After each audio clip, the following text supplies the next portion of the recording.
It is a really somber and difficult day for so many people as we mark 1 year since Hamas terrorists attacked and murdered hundreds of Israeli citizens. The initial event and the war that's followed also caused a humanitarian crisis in Gaza. It is evoking a lot of feelings. Dr. Sheila Raja, a psychologist and professor at UIC, joins us now to help navigate some of those difficult emotions. Good morning, Sheila. Good morning. Thanks for having me today. So how can you cope if you are feeling intense reactions today, and how do you know if you need more help?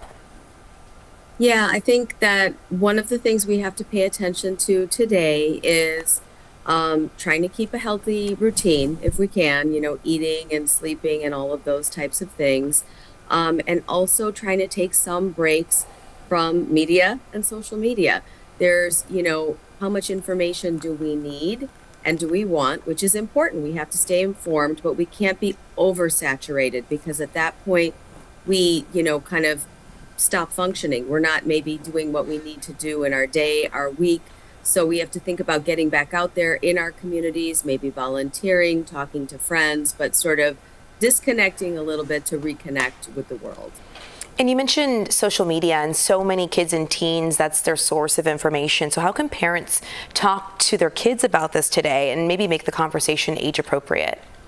Yeah, I think with younger kids, elementary school, you do have to monitor their social media use to some extent. It's becoming harder and harder to protect them completely.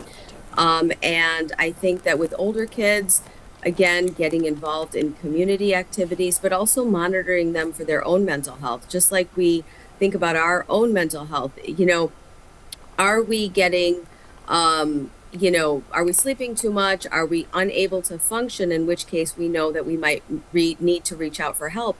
And that's a source of strength and support, because particularly if we've been through things in our past that are traumatic, or we have ties to these events, this can be a really difficult day and a difficult time. Right. Okay. Dr. Sheila Raja, thank you so much for giving us some thoughts on how we can take better care of ourselves, especially when dealing with an emotional or traumatic subject like this one. We really appreciate it.